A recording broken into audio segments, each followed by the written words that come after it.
We've got a social media giant, a pretty revolutionary AI, and a world power locked in what you could call a high-stakes showdown.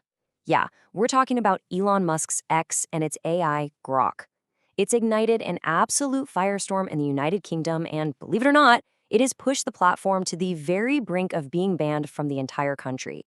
Now, those aren't words from just any critic or a protester. No, that's a direct quote from the Prime Minister of the United Kingdom, and it's aimed squarely at X. You can just feel the anger in that statement, right? And it all stems from a single AI feature that has spiraled so far out of control, it's created a crisis reaching the very top of British society. So how on earth did it come to this? Well, that's what we're going to break down.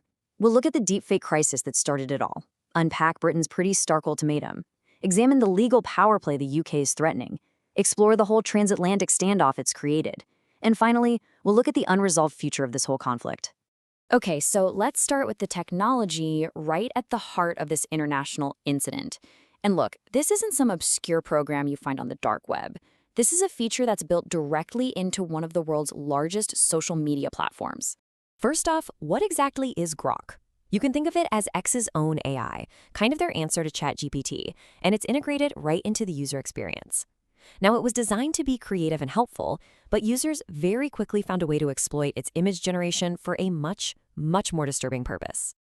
Now, here's the part that's truly shocking, just how simple this process is. We're talking about a system so easy to exploit that researchers found people generating thousands of these images an hour. All it takes is a picture and a simple text comment.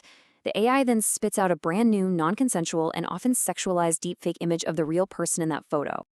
And the targets? They were absolutely widespread. This wasn't some niche problem affecting a few people.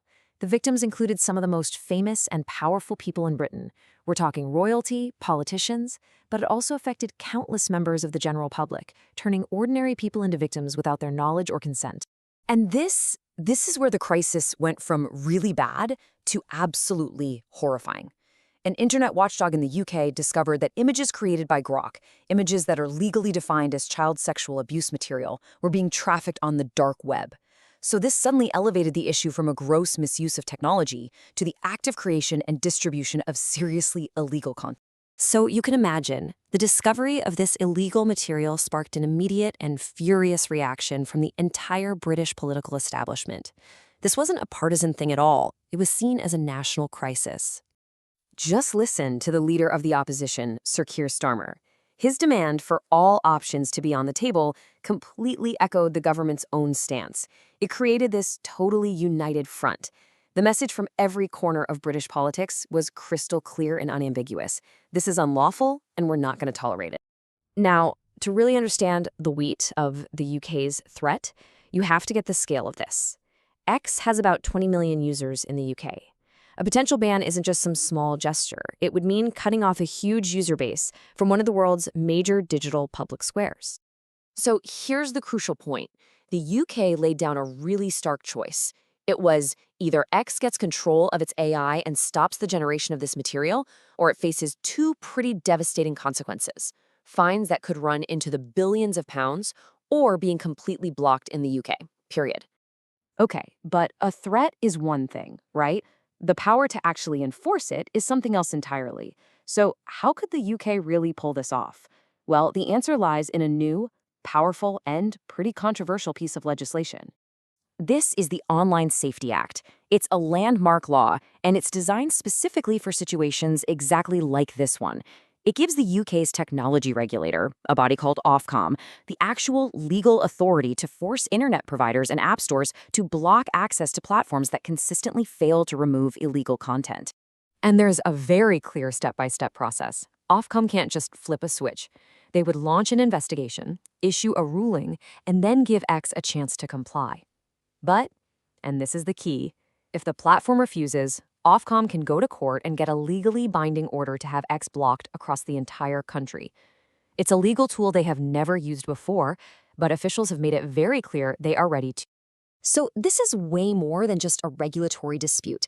It's a full-blown clash of philosophies between two of the world's closest allies. It really pits the UK's focus on safety against America's deep-rooted principles of free speech. You can really see the divide here. The UK's position, which is basically what the Online Safety Act is all about, is that platforms have to be legally accountable for preventing illegal content. But the dominant view in the US, on the other hand, worries that laws like that are so broad they could be used to censor legitimate speech, valuing freedom of expression above almost everything else. And this didn't just stay a philosophical difference, it became a real diplomatic issue. A high-ranking US official publicly criticized the UK's approach, comparing a potential ban to erecting a Great Wall and calling it an unthoughtful response. And that just brought the tension right out into the open. So what about Elon Musk himself? Well, he frames this conflict in almost existential terms. He doesn't see the Online Safety Act as a tool for protection. No, he sees it as a weapon for the suppression of the people. It's that classic free speech argument against government regulation. Which brings us to today. The threats have all been made and the lines have been drawn, but nothing is actually resolved. The situation is still incredibly tense as all sides continue to make their next moves. And get this for a piece of context. While the UK government was demanding tighter controls, it was reported that Elon Musk was pushing his own team in the exact opposite direction. He was apparently unhappy about over-censoring and ordered Grok's safety guardrails to be loosened. And shortly after that, 3 members of his AI safety team reportedly resigned. So the standoff continues. Musk insists that any users making illegal content will face the consequences. Calls are growing in the UK for the government to just abandon the platform entirely, and even US politicians are calling the AI pictures unacceptable.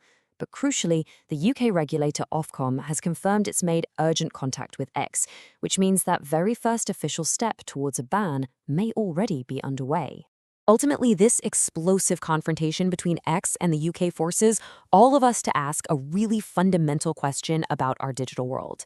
As technology like AI gets more and more powerful and integrated into our daily lives, who gets the final say on how it's governed?